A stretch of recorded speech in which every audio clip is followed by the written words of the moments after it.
ओम शांति। Sweetest of the sweetest Shiv Baba हम बच्चों को अपने समान बहुत बहुत मीठा बनाते हैं। हम आत्माएं तो जन्म जन्मांतर विकारों के वशीभूत होकर दुखदायी कर्म करने लगी, लेकिन जब सुखदाता शिव बाबा आते हैं, ज्ञान के मधुर बोल उच्चारित करते हैं, तो उन शब्दों में इतनी शक्ति होती है जो आत्मा की जन्म जन्मांतर की तपत बुझने लगती है। जैसे कड़ी धूप के बाद यदि किसी पेड़ की शीतल छाया में आत्मा बैठ जाए तो उसे बहुत ही आनंद की अनुभूति होती है। बिल्कुल वैसे ही हम आत्माएं भी 63 जन्म की विकारों की तपती धूप में जल गई थी, पर जैसे ही ज्ञान अमृत की बूंदें हम पर पड़ती हैं तो आत्मा की काया, आत्मा के अंतर मन, बुद्धि, संस्कार सब शीतल हो जाते हैं, सब अमरत्व को प्राप्त करते हैं। जड़ता खत्म होने लगती है, चैतन्यता जागृत होने लगती है, सोई हुई शक्तियाँ, सोए हुए गुण पुनः जागृत हो जाते हैं। तो आज की मुरली भी कैसे हमें खुद को स्वीट बनना है और खुद स्वीट बनकर अन्य आत्माओं को कैसे बनाना है वो विधि सिखा रही है। तो सुनते हैं स्वीट बाबा के मधुर महावाक्य। आज है 6 तारीख 6 अगस्त 2025। बाबा के महावाक्य हैं, मीठे बच्चे, जितना समय मिले एकांत में जाकर याद की यात्रा करो। जब तुम मंजिल पर पहुंच जाएंगे तब यह यात्रा पूरी हो जाएगी। तो बिल्कुल सूक्ष्म रीति अपने सूक्ष्म वतन और फिर उसके ऊपर मूल वतन, वहाँ पहुँच जाओ, एक के अंत में चले जाओ और फिर इस आवाज़ की दुनिया में आओ। तो ये यात्रा हमारी निरंतर चलती रहे और फिर वो समय भी आ जाएगा जब हम प्रैक्टिकल अपनी मंजिल तक पहुंच जाएंगे। प्रश्न है, संगम पर बाप अपने बच्चों में कौन सा ऐसा गुण भर देते हैं जो आधा कल्प तक चलता रहता है? कौन सा है वो गुण? उत्तर है, बाप कहते जैसे मैं अति स्वीट हूँ। बाबा कितना मीठा है। तो दादी जानकी जी अक्सर कहती थी ना, मेरा मन करता है आपको खा जाऊं, है ना। तो ऐसा हमारा प्यारा मीठा बाबा, जिसका ज्ञान, जिसके गुण, जिसकी शक्तियाँ हम समाते हैं अपने अंदर, जो हमारा बन जाता है। तो बाबा कहते कि जैसे मैं अति स्वीट हूँ, ऐसे बच्चों को भी स्वीट बना देता हूँ। देवताएं बहुत स्वीट हैं। तुम बच्चे अभी स्वीट बनने का पुरुषार्थ कर रहे हो, जो बहुतों का कल्याण करते हैं, जिनमें कोई शैतानी ख्यालात नहीं है, वही स्वीट है। चेक करें, क्या हम बहुतों का कल्याण करते हैं? हमारे मन में शैतानी ख्यालात तो नहीं आते। तो जो ऐसे हैं वो स्वीट हैं, उन्हें ही ऊंच पद प्राप्त होता है, उनकी ही फिर पूजा होती है। ओम शांति। बाप बैठ समझाते हैं, इस शरीर का मालिक है आत्मा। यह पहले समझना चाहिए, क्योंकि अभी बच्चों को ज्ञान मिला है। पहले तो समझना है हम आत्मा है, शरीर से आत्मा काम लेती है, पाठ बजाती है। ऐसे ऐसे ख्यालात और कोई मनुष्य को आते नहीं। कोई भी ऐसे नहीं समझता मैं आत्मा देह धारण कर कर्म इंद्रियों से कर्म कर रही हूँ, क्योंकि देह अभिमान में है ना। दूसरों को क्यों नहीं आते ऐसे ख्यालात? क्योंकि बॉडी कॉन्शियसनेस में है। यहाँ इस ख्याल में बिठाया जाता है, मैं आत्मा हूँ, यह मेरा शरीर है। मैं आत्मा परमपिता परमात्मा की संतान हूँ। यह याद ही घड़ी घड़ी भूल जाती है। यह पहले पूरी याद करनी चाहिए। याद पर जब जाते हैं तो कहते हैं चलते रहो। तुमको भी याद की यात्रा पर चलते रहना है ना? क्या करना है? सदा याद की यात्रा पर चलते रहना है, यानी याद करना है। याद नहीं करते, गोया यात्रा पर नहीं चलते। देह अभिमान आता है। देह अभिमान से कुछ ना कुछ विकर्म बन जाता है। अगर बॉडी कॉन्शियसनेस में होकर कोई भी कर्म करते हैं, उसमें स्वार्थ होता है, उसमें एक्सपेक्टेशंस होती हैं, है ना? दूसरों से उम्मीद करते हैं, तो फिर वो विकर्म बन ही जाता है। ऐसे भी नहीं, मनुष्य सदैव विकर्म करते हैं, फिर भी कमाई तो बंद हो जाती है ना? ऐसा भी नहीं है हमेशा विकारों के वशीभूत ही काम होता है, लेकिन प्राप्ति भी तो नहीं हुई ना, कर्म का अच्छा फल भी तो नहीं मिला ना, क्योंकि याद में रहकर नहीं किया ना। इसलिए जितना हो सके याद की यात्रा में ढीला नहीं पड़ना चाहिए। एकांत में बैठ अपने साथ विचार सागर मंथन कर पॉइंट्स निकालनी होती है। कितना समय बाबा की याद में रहते हैं। मीठी चीज़ की याद पड़ती है ना, कोई भी चीज़ स्वीट होती है ना? चीज़ हो या व्यक्ति हो, छोटे बेबीज़ होते हैं, स्वीट होते हैं, याद आती है ना। बच्चों को समझाया है, इस समय सभी मनुष्य मात्र एक दो को नुकसान ही पहुंचाते हैं। सिर्फ टीचर की महिमा बाबा करते हैं। उनमें कोई कोई टीचर खराब होते हैं, नहीं तो टीचर माना टीच करने वाला, मैनर्स सिखलाने वाला। जो रिलीजियस माइंडेड अच्छे स्वभाव के होते हैं, उनकी चलन भी अच्छी होती है। बाप अगर शराब आदि पीते हैं तो बच्चों को भी वह संग लग जाता है।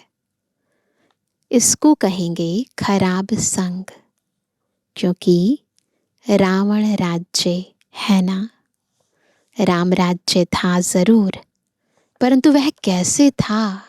कैसे था राम राज्य? कैसे स्थापन हुआ? यह वंडरफुल मीठी बातें तुम बच्चे ही जानते हो। स्वीट, स्वीटर, स्वीटेस्ट कहा जाता है ना। बाप की याद में रहकर ही तुम पवित्र बन और पवित्र बनाते हो। बाप नई सृष्टि में नहीं आते हैं। सृष्टि में मनुष्य, जानवर, खेती बाड़ी आदि सब होता है। मनुष्य के लिए सब कुछ चाहिए ना।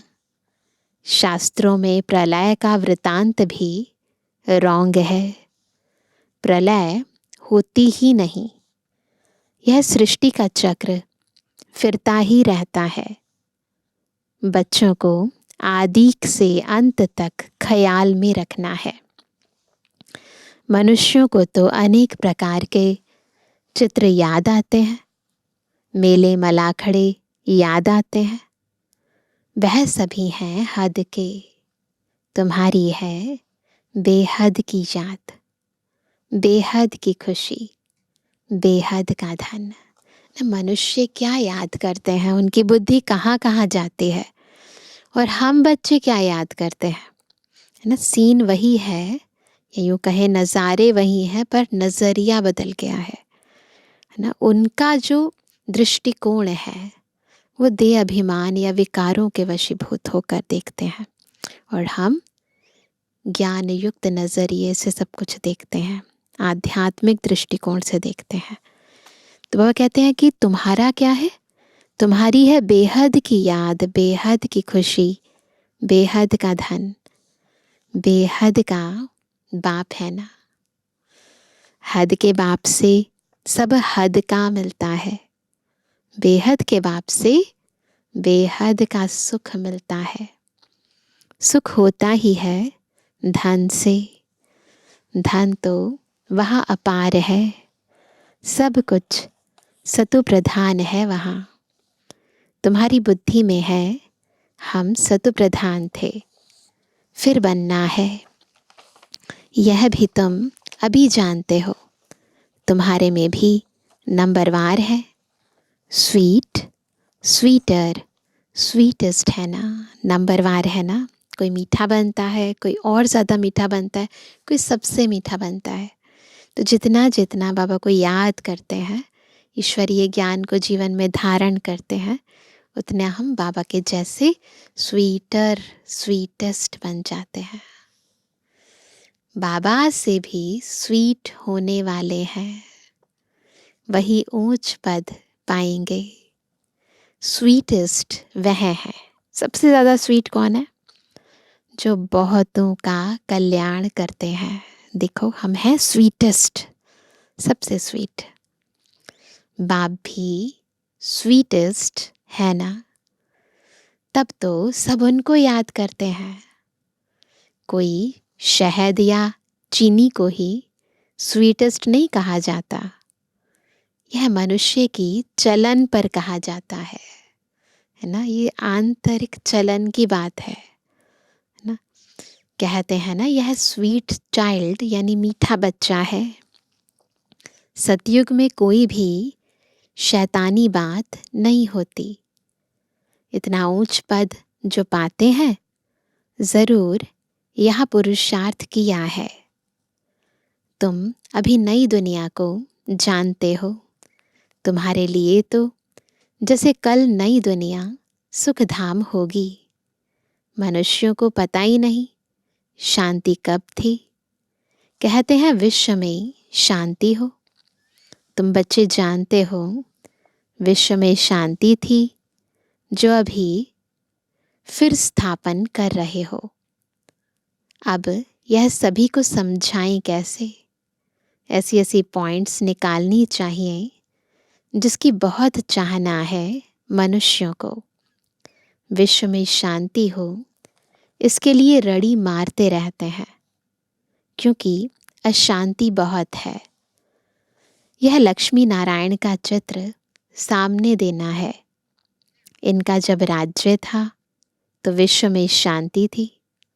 उनको ही हेवन, डेटी वर्ल्ड कहते हैं। वहाँ विश्व में शांति थी। आज से 5000 वर्ष पहले की बातें और कोई नहीं जानते। यह है मुख्य बात। सब आत्माएं मिलकर कहती हैं विश्व में शांति कैसे हो। सभी आत्माएं पुकारते हैं, तुम यहाँ विश्व में शांति स्थापन करने का पुरुषार्थ कर रहे हो। जो विश्व में शांति चाहते हैं उन्हें तुम सुनाओ कि भारत में ही शांति थी। जब भारत स्वर्ग था तो शांति थी। अब क्या है? अब नर्क है। नर्क यानी कलयुग में अशांति है, क्योंकि धर्म अनेक है, माया का राज्य है। अशांति का कारण क्या है? एक तो माया यानी विकार, और दूसरा इतने सारे धर्म हैं, भाषा अलग है। जितनी वैरायटी बढ़ती जाएगी, भिन्नताएं होती जाएंगी, जितना चीज़ें टुकड़े टुकड़े होती जाएंगी, तो उतना आपस में लड़ेंगे, झगड़ेंगे, इसलिए अशांति है। तो बाबा कहते हैं भक्ति का भी पंप है। दिन प्रतिदिन वृद्धि होती जाती है। मनुष्य भी मेले मलाखड़े आदि पर जाते हैं, समझते हैं ज़रूर कुछ सच होगा। अभी तुम समझते हो उनसे कोई पावन नहीं बन सकते हैं। पावन बनने का रास्ता मनुष्य कोई बता ना सके। पतित पावन एक ही बाप है। दुनिया एक ही है, सिर्फ नई और पुरानी कहा जाता है। नई दुनिया में नया भारत, नई दिल्ली कहते हैं। नई होनी है जिसमें फिर नया राज्य होगा। यहाँ पुरानी दुनिया में पुराना राज्य है ना। नई दुनिया कब होगी? जब बाबा स्थापन करेंगे ना। अभी तो जो कुछ भी है पुराना ही है। पुरानी और नई दुनिया किसको कहा जाता है यह भी तुम जानते हो। भक्ति का कितना बड़ा प्रस्ताव है। प्रस्ताव यानी विस्तार है। इसको कहा जाता है अज्ञान। ज्ञान सागर एक बाप है। बाप तुमको ऐसे नहीं कहते कि राम राम कहो व कुछ करो। नहीं, बच्चों को समझाया जाता है वर्ल्ड की हिस्ट्री, ज्योग्राफी कैसे रिपीट होती है। यह एजुकेशन तुम पढ़ रहे हो, इसका नाम ही है रूहानी एजुकेशन, स्पिरिचुअल नॉलेज। इनका अर्थ भी कोई नहीं जानते। ज्ञान सागर तो एक ही बाप को कहा जाता है। वह है स्पिरिचुअल नॉलेजफुल फादर। बाप रूहों से बात करते हैं। तुम बच्चे समझते हो, रूहानी बाप पढ़ाते हैं। यह है स्पिरिचुअल नॉलेज। रूहानी नॉलेज को ही स्पिरिचुअल नॉलेज कहा जाता है। तुम बच्चे जानते हो परमपिता परमात्मा बिंदी है। वह हमको पढ़ाते हैं। हम आत्माएं पढ़ रही हैं, यह भूलना नहीं चाहिए। हम आत्मा को जो नॉलेज मिलती है फिर हम दूसरी आत्माओं को देते हैं। यह याद तब ठहरेगी जब अपने को आत्मा समझ बाप की याद में रहेंगे, है ना। नॉलेज ठहरे बुद्धि में, उसके लिए सोल कॉन्शियस स्टेज ज़रूर चाहिए। याद में बहुत कच्चे हैं। झट देह अभिमान आ जाता है ना, पता ही नहीं चलता। सेकंड में कोई ने कुछ कहा, कोई कुछ हो गया कहीं पर, बस बॉडी कॉन्शियसनेस में आ जाते हैं। देही अभिमानी बनने की प्रैक्टिस करनी है। प्रैक्टिस कम है ना तो चीज़ों से प्रभावित हो जाएंगे, व्यक्तियों के कर्मों से प्रभावित हो जाएंगे। हम आत्मा इनको सौदा देते हैं। हम आत्मा व्यापार करते हैं। अपने को आत्मा समझ बाप को याद करने में ही फायदा है। कुछ भी करो, मैं आत्मा करती हूँ, है ना। आत्मा को ज्ञान है, हम यात्रा पर हैं। याद दिलाना अपने को बार बार, आज मैं आत्मा हूँ, यात्रा पर हूँ। कर्म तो करना ही है। बच्चों आदि को भी संभालना है। जो भी जिम्मेवारियां हैं, ऐसे नहीं उन्हें छोड़कर याद करना है। जिम्मेवारियां निभाते हुए, घर का, ऑफिस का सारा कारोबार संभालते हुए याद में रहना है। कर्म योगी बनना है। धंधा धोरी भी करना है। धंधे आदि में याद रहे हम आत्मा है। यह बड़ा मुश्किल है। फिर क्या होता है, आदत हो गई है ना बॉडी कॉन्शियसनेस में आने की। फिर क्या होता है, विकारों के वशीभूत हो जाते हैं, फिर गलतियां हो जाती हैं। बाप कहते हैं कोई भी उल्टा काम कभी नहीं करना। सबसे बड़ा पाप है विकार का, वही बड़ा तंग करने वाला है। अभी तुम बच्चे पावन बनने की प्रतिज्ञा करते हो, उसका ही यादगार यह राखी बंधन है ना। रक्षाबंधन आने वाला है, तो इसलिए बाबा ने कहा हम प्रतिज्ञा करते हैं कि हम पवित्र रहेंगे। मनसा वाचा कर्मणा दृष्टि वृत्ति स्मृति तन मन धन से, तो उसकी यादगार रक्षाबंधन बनाते हैं। आगे तो पाई पैसे की राखी मिलती थी, ब्राह्मण लोग जाकर राखी बांधते थे। छोटी सी मौली सी तो होती थी। अभी तो ट्रेंड बदल गया है। आजकल तो राखी भी कितनी फैशनेबल बनाते हैं। वास्तव में है अभी की बात। तुम बाप से प्रतिज्ञा करते हो, इसी की यादगार में मना रहे हैं ना। हम कभी विकार में नहीं जाएंगे, है ना। आपसे विश्व का मालिक बनने का वर्षा लेंगे। बाप कहेंगे 63 जन्म तो विषय वैतरणी नदी में गोते खाए, है ना। अब तुमको क्षीर सागर में ले चलते हैं।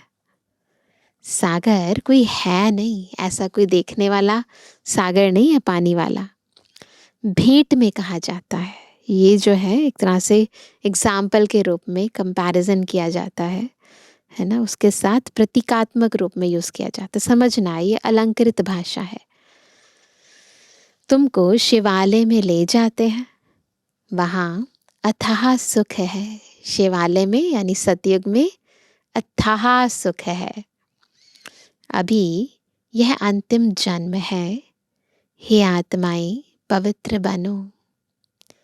क्या बाप का कहना नहीं मानेंगे? ईश्वर तुम्हारा बाप कहते हैं, मीठे बच्चे विकार में नहीं जाओ। जन्म जन्मांतर के पाप सिर पर हैं, वह मुझे याद करने से ही भस्म होंगे। कल्प पहले भी तुमको शिक्षा दी थी। बाप गारंटी तब करते हैं जब तुम यह गारंटी करते हो कि बाबा हम आपको याद करते रहेंगे। इतना याद करते रहो जो शरीर का भान ना रहे। कितना याद करना है? जो शरीर का भान ना रहे, भूल जाएंगे हम ये बॉडी है। सन्यासियों में भी कोई कोई तीखे बहुत पक्के ब्रह्म ज्ञानी होते हैं। वह भी ऐसे बैठे बैठे शरीर छोड़ते हैं। ये प्रैक्टिस करते हैं, कितने सालों तपस्या करते हैं। भले ब्रह्म को याद करते हैं लेकिन खुद को तो भुलाते हैं ना। तो फिर ऐसी स्थिति हो जाती है जो अंत में बिल्कुल सन्नाटा हो जाता है। बैठे बैठे शरीर छोड़ देते हैं। यहाँ तुमको तो बाप समझाते हैं पावन बनकर जाना है। वह तो अपनी मत पर चलते हैं। ऐसे नहीं कि वह शरीर छोड़कर कोई मुक्ति जीवन मुक्ति में जाते हैं। नहीं, आते फिर भी यहाँ ही है और कोई दुनिया है ही नहीं ना। आना तो यहीं पड़ेगा ना। परंतु उनके फॉलोअर्स समझते हैं कि वह निर्वाण गया। बाप समझाते हैं एक भी वापस नहीं जा सकता। कायदा ही नहीं है। जब तक सृष्टि चक्र पूरा ना हो जाए, बाबा ना आए, तब तक कोई वापस परम धाम नहीं जा सकता। झाड़ वृद्धि को जरूर पाना है। अभी तुम संगम युग पर बैठे हो। संगम युग पर बैठे हैं। मन और बुद्धि से बैठ जाओ ऊपर, बिल्कुल चक्र के टॉप पर। और सब मनुष्य हैं, हम संगम युग पर है। बाकी सब मनुष्य हैं कलयुग में। तुम दैवी संप्रदाय बन रहे हो। जो तुम्हारे धर्म के होंगे वह आते जाएंगे। देवी देवताओं का भी वहाँ सिजरा है ना। यहाँ बदली होकर और धर्मों में कन्वर्ट हो गए हैं, फिर निकल आएंगे। नहीं तो वहाँ जगह कौन भरेंगे, है ना। सबकी अपनी अपनी सीट है वहाँ पर। ज़रूर वह अपनी जगह भरने फिर आ जाएंगे। यह बहुत महीन बातें हैं, इन्हें समझना पड़ता है। बहुत अच्छे अच्छे भी आएंगे जो दूसरे धर्म में कन्वर्ट हो गए हैं, तो फिर अपनी जगह पर आ जाएंगे। तुम्हारे पास मुसलमान आदि भी आते हैं ना। है ना। अलग अलग कंट्रीज़ के अंदर ब्रांचेस हैं, भारत देश में तो सभी धर्म के लोग हैं ही हैं। तो ऐसा नहीं है, दैहिक धर्म अलग है, ये तो बाबा हमें स्वधर्म में टिकाते हैं ना। तो जो भी आत्माएं कन्वर्ट होकर दूसरे धर्म में चली गई हैं तो वो भी ज़रूर आएंगे। बड़ी खबरदारी रखनी पड़ती है, झट जांच करेंगे यहाँ दूसरे धर्म वाले कैसे जाते हैं। इमरजेंसी में तो बहुतों को पकड़ते हैं, फिर पैसे मिलने से छोड़ भी देते हैं। जो कल्प पहले हुआ है तुम अभी देख रहे हो, कल्प आगे भी ऐसा हुआ था। तुम अभी मनुष्य से देवता, उत्तम पुरुष बनते हो। यह है सर्वोत्तम ब्राह्मणों का कुल। इस समय बाप और बच्चे रूहानी सेवा पर हैं। किसकी सेवा कर रहे हैं? रूहों की सेवा कर रहे हैं।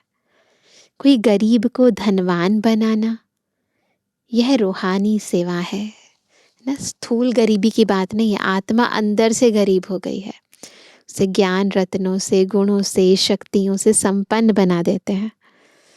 बाप कल्याण करते हैं तो बच्चों को भी मदद करनी चाहिए। जो बहुतों को रास्ता बताते हैं वह बहुत ऊंच चढ़ सकते हैं। अगर ज़्यादा सेवा करेंगे तो फिर डेफिनेटली स्वर्ग में पद भी ऊंचा मिलेगा। तुम बच्चों को पुरुषार्थ करना है लेकिन चिंता नहीं, पुरुषार्थ करना है लेकिन चिंता नहीं करनी, क्योंकि तुम्हारी रिस्पॉन्सिबिलिटी बाप के ऊपर है। हमारा रिस्पॉन्सिबल बाबा है, इसलिए टेंशन मत लो।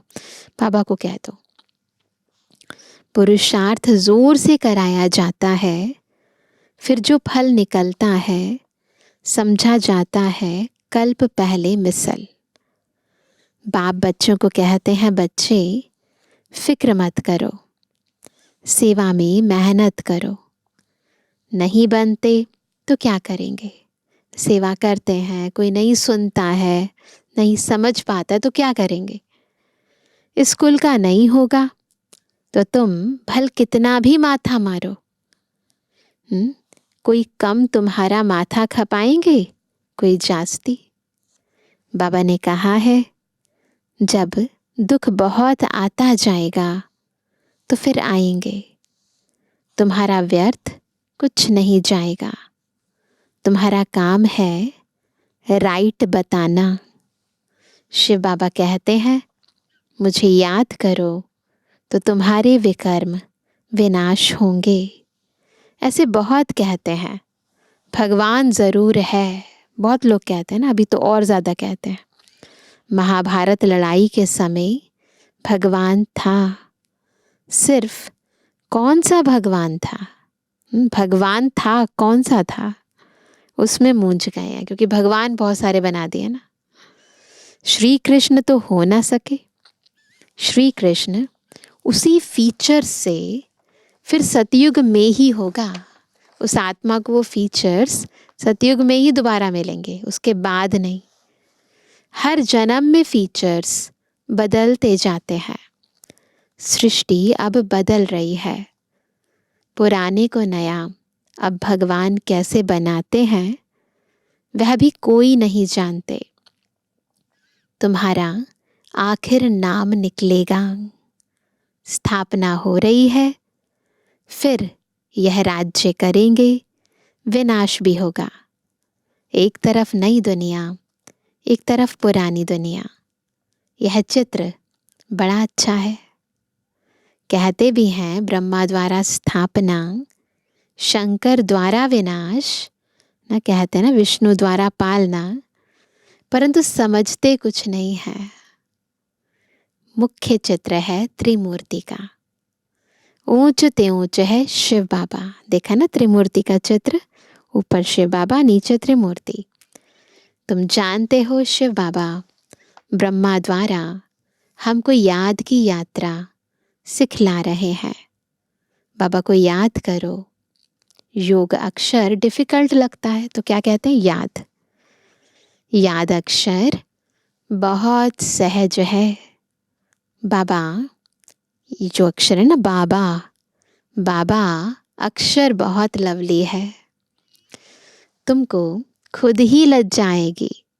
हम आत्माएं बाप को याद नहीं कर सकती हैं। सोचो, जिनसे विश्व की बादशाही मिलती है, जिससे इतनी प्राप्तियां होती हैं, क्या हम उसको याद नहीं कर सकते हैं? आप ही लज जाएगी। बाप भी कहेंगे तुम तो बेसमझ हो, बाप को याद नहीं कर सकते हो तो वर्षा कैसे पाएंगे, विकर्म विनाश कैसे होंगे। तुम आत्मा हो, मैं तुम्हारा परमपिता परमात्मा अविनाशी हूं ना। तुम चाहते हो हम पावन बन सुख धाम में जाएं, तो श्रीमत पर चलो। मुझ बाप को याद करो तो विकर्म विनाश होंगे। याद नहीं करेंगे तो विकर्म विनाश कैसे होंगे। अच्छा, मीठे मीठे के जवानी बच्चों पे जुबानी बाप दादा का दिल जान सको प्रेम से नंबरवार प्रसाद अनुसार यादगार और गुणवानी। रूहानी बच्चों की रूहानी बाप दादा को गुड मॉर्निंग, नमस्ते नमस्ते नमस्ते। धारणा के लिए मुख्य सार पहला, हर प्रकार से पुरुषार्थ करना है। फिक्र यानी चिंता नहीं, पुरुषार्थ करना है, फिक्र नहीं करनी, क्योंकि हमारा रिस्पॉन्सिबल स्वयं बाप है। हमारा कुछ भी व्यर्थ नहीं जा सकता, है ना। दूसरा, बाप समान बहुत बहुत स्वीट बनना है, अनेकों का कल्याण करना है। इस अंतिम जन्म में पवित्र जरूर बनना है। धंधा आदि करते अभ्यास करना है कि मैं आत्मा हूँ, है ना। वरदान है, प्रवृत्ति के विस्तार में रहते, प्रवृत्ति तो बहुत बड़ा विस्तार है ना, तो इस विस्तार में रहते फरिश्तेपन का साक्षात्कार कराने वाले साक्षात्कार मूर्त भव। चाहे वो सेंटर की प्रवृत्ति है, चाहे घर की प्रवृत्ति है, लेकिन अंदर मन और बुद्धि फर्श से ऊपर, है ना, उनके लगाव झुकाव प्रभाव से ऊपर उपराम होना चाहिए, है ना। तो फिर क्या होगा, हम दूसरों को साक्षात्कार करा पाएंगे। प्रवृत्ति का विस्तार होते हुए भी विस्तार को समेटने और उपराम रहने का अभ्यास करो। क्या अभ्यास करना है? विस्तार को समेटना है और उपराम। अभी अभी स्थूल कार्य कर रहे हैं, अभी अभी अशरीरी हो गए। यह अभ्यास फरिश्तेपन का साक्षात्कार कराएगा ना। अभी अभी कार्य करो, अभी अभी बिल्कुल डिटैच हो जाओ। ऊंची स्थिति में रहने से छोटी छोटी बातें व्यक्त भाव की अनुभव होंगी, है ना। वो सब छोटी छोटी बातें व्यक्त की नजर आएंगी।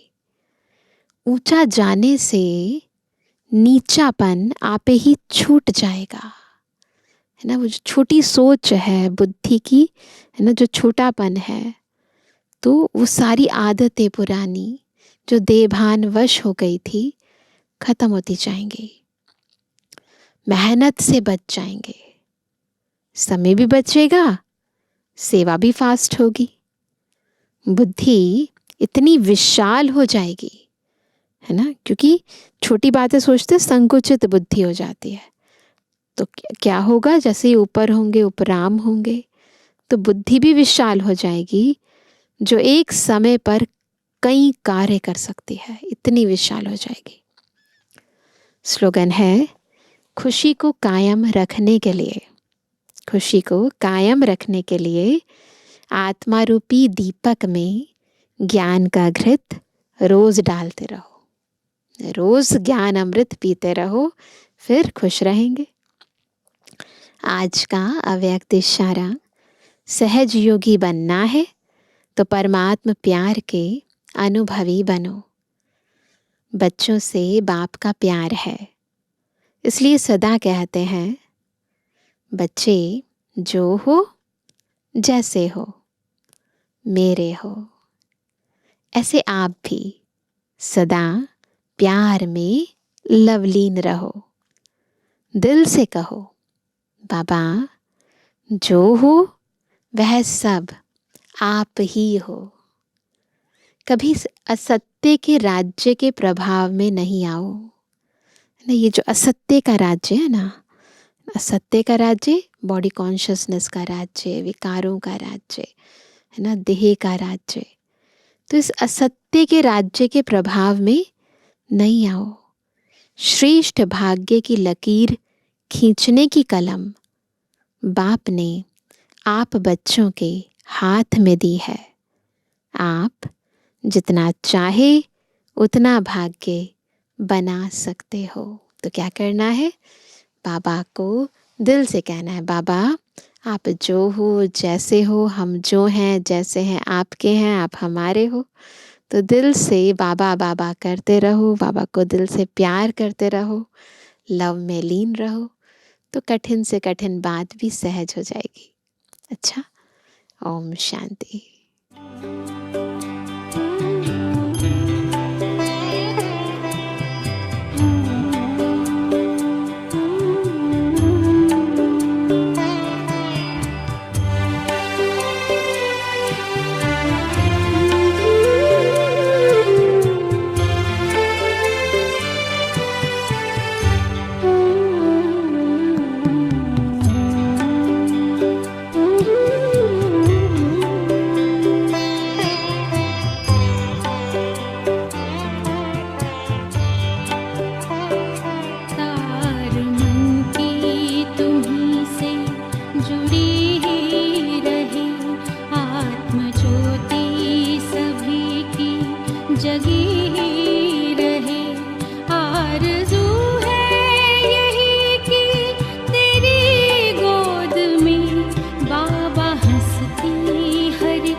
जो